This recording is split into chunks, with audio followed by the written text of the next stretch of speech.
Hey, I did a little reading for Celina in the last week, and I'm just trying to put it all into my book now. This book that I got going here with everybody's tea leaf reading info in it. And I gotta say that if you don't have stuff in your garden to pull from for drawing from, these cards really help.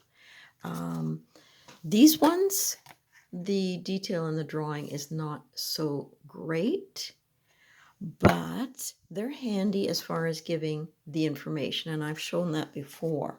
The ones that are really handy when you don't have anything growing in your garden to pull from are these essential oil cards.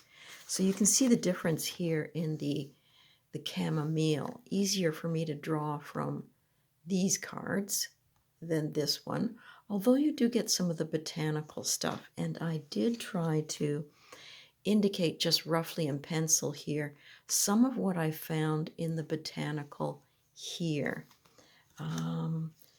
The other one I was looking at here, this one, the rosemary. I ended up just putting little streaks here because that's what I think of when I think of rosemary, those long leaves. But then when you get into this one from the Essential Oil Healing Deck, it really does give you some nice things to bring to your page. So the other thing was I was expanding on the teacup here, and it did have a little bit of a gold rim. So I'm just trying to sketch some of that in now, as well as some of the leaf pattern that was in the cup. I want to put her name here, and I also want to include some of the information, and I think I'll do it in like little gift tags. So, sometimes you get that little circle that you can put the string on, and then you've got the little tag itself. And I think I'm just going to try doing some of those in here randomly. I need 3. One for the herbs that I can list. And I'll just try to bring some nice colored pencil to it. And there's one for she likes to take a calming bath when she's a little stressed out. So I did ask her what she puts in her bath water too. So I'm going to bring that label, move this up a little bit over here. And I'm happy that it's running into this other leaf from before. That's not an issue. And I needed a third one for the actual tea. So I might try to put the other tag up here. Tricky trying to draw around looking through the camera. And what I included there. And I might even put a little bit of string coming off this and winding it in with, some of the plants that I can indicate. But this is all I do, just to rough in and sort of plot how I want things to go. And I can perfect it later on. And I still have this lupin leaf to do. But I was concentrating on the leaves before I popped on the video here. But what will I put on the tags? Let's go back to that again. So, excuse me, for her herbs, she likes lavender, mugwort, jasmine, and rosemary. And these are herbs that she would use on her altar for clarity and for, whatever anyone wants to bring to their altar. These are the ones she's turning to. The chamomile, lavender, and calendula she likes to put in the bath. And the tea, she suggested hibiscus. She drinks that daily, I think. And eyebright I brought in, as well as chamomile with parsley. She does do a lot of mint, so I had some chocolate mint on hand, and it really did make quite a nice tea. So I've been able to save some of this information for that chest that I'm trying to make with everyone I read for, their herbs for the altar, things like that. So what I thought I'd do is just play a little bit here. I zoom in. There you go. So I'm just trying to get in the bottom of the teacup there was this lovely lady. And you know, when you think of reading for someone else, the tea leaves, they just sort of come together for some reason in really nice forms. And you get some green in there, depends what you put in, some golds, some browns. But what I saw in the bottom of her teacup was this almost winged lady. And she had these two wings coming down here. And I'm just going to pause and turn that other light off. Now this is a little bit better. But you know, before too much time goes by, I've got a couple of different greens here. I'm just trying to build up where the dress was in the bottom of the cup for this lady that I saw. And you could even see her feet. And I wish I could show you the teacup, but I can't because I'm looking through the phone where my image is stored. And so I'm just trying to show you that it is fun to do the tea leaf readings, but then to also be able to record it so that, you know, you get a log, and when images start to repeat, it gets fun.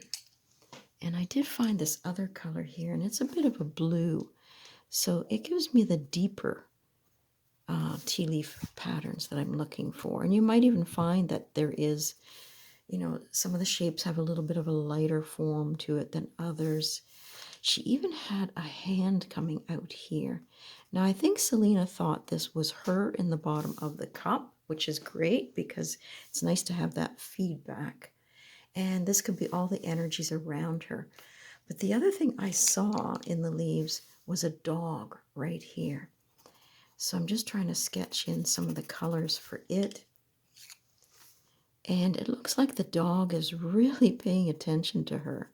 And the little one leg up was just sweet as could be. But when I look back onto the cup, I did see this flag right here.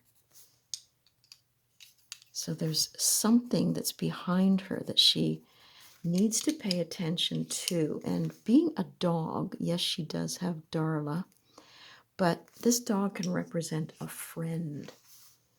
So with the flag here, I think a friend or someone that she's close to, you know, is trying to get her attention with the flag up there. But you can see Celina is just flowing here in energy, and all the little dots and things around her were quite amazing in the cup.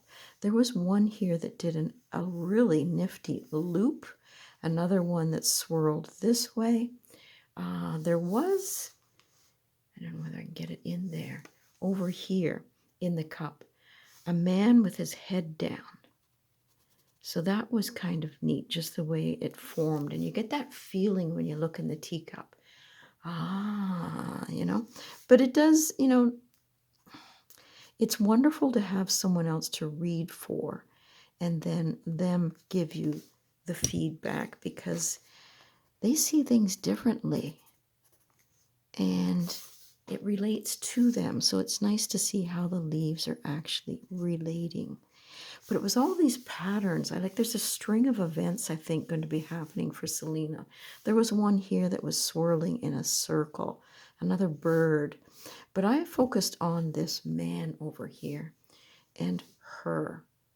So it was really kind of neat. And I'll probably bring in some drawing here to illustrate the herbs that were used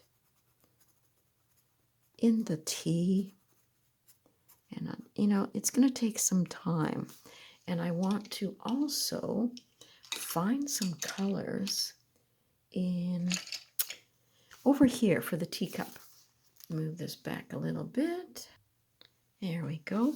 Yeah, because the teacup itself had a little bit of a flourish here, kind of abstract. A little bit of color, and I want to work on that. But also, there was a bit of, I'm reaching for my crayons here at the same time.